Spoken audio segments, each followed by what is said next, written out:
Resback ni Andrea, hindi kalandian ang mag-first move sa lalaki. I'm in my 20s, I pay my bills and taxes, so, why need to hate where I just want to have fun?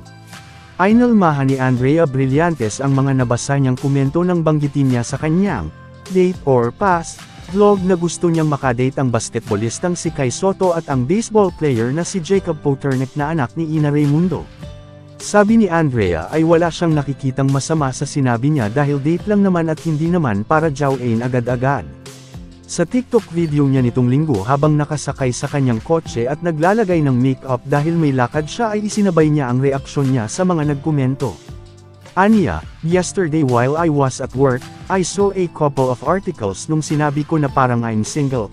Naguguwapuhan ako sa guy na to tas alam nyo wala akong pang-amoy pero doon palang naamoy ko na yung comment section like I had a feeling na yung comment section puro puna na naman ng boomers, generation 57 hanggang 75 years old. Isa pang hindi nagustuhan ay ang panawagan ni Blythe sa anak ni Ina na kung napapanood ito ng binata ay gusto niyang ipaalam na, single, siya ngayon dahil nung una raw silang magkakilala ay may boyfriend pa ang dalaga. Sabi ni Andrea, nasabi nilang puro ako boys, hanap ako ng hanap, magpahinga naman muna ako or to be harsh malandi daw akes. Parang hindi rin naman nagkamali ang lola nyo dahil tama nga ako puro yun nga ang nasa comment section. Di mas lalo pa ako naloka nung nalaman ko na nasa news pa yata ako. Sa mga hindi pa nakapanood, YouTube vlog, I put so many disclaimers na, please we're just girls having fun, don't take this seriously.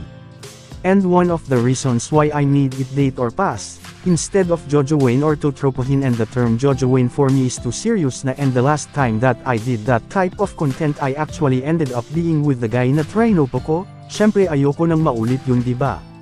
But I explained that on my video at alam nyo yan kung nanood kayo, pero syempre di kayo nanood kaya nga kayo judgmental. Di ayon in owa na ng mga tao, hala, eto na naman tayo. Sineryoso na naman yun dapat playtime lang. May isip ko bang mapapa-article or mapapa-news ako, sinabi ko lang naman naguguwapuhan ako duwan sa tao, ano bang big deal dun? Reaksyon pa ng dalaga. Alam ni Andrea na artista siya at kailangan niyang maging aware sa mga sasabihin at ikikilos niya dahil sinusubaybayan siya ng karamihan na umiidolo rin sa kapwa niya Gen Z. Para sa kanya, is it really relevant like is my love life or taste in boys really that relevant to this world? Full problems na nga. So, again para sa mga hindi nanood for full context lang sa part na yun kasi kinuwento ko na this guy went up to me nagpakilala siya blah blah and sayang lang kasi that time I was taken, I really do find him attractive. So ayun sabi ko single na ako as a joke. Guys if I was serious about it, but I dadaan ko pa sa vlog, DM, direct message na lang sana ako. It's also funny kasi ang daming nagsabi na hanap ako ng hanap or I'm trying so hard. Come on guys, not to be mayabang or anything but I don't really need to try like it's really not that hard for me, I'm just being honest. If I really wanted to date a guy now, edi sana meron na magre-reply lang naman ako, Huey, ayan na naman sasabihin na naman malandi ako, katwiran ni Andrea. Ipinagdiinan niya uling hindi siya naghahanap ng jowa, it was just for content and entertainment. And even though artista ako, yeah it's part of my job, I can't blame anyone for reacting like this. I feel like I can still be frustrated kasi tao ako. Seeing articles like that it just feels sexist kasi I really said a lot of things pero yun lang yun na pick up.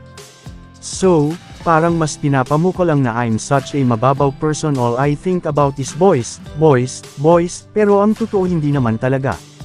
Eto last na din guys but even if I was being serious about it, I should be getting any hate for it, I don't think a woman should be getting any hate for making the first move. For me that's not being malandi, at all.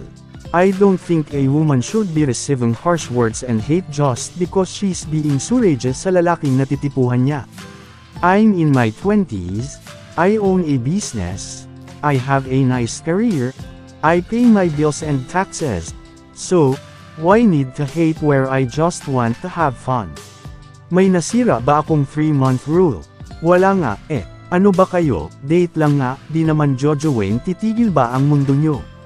And I just feel like kung lalaki ako hindi ako makakakuha ng ganitong klaseng hate.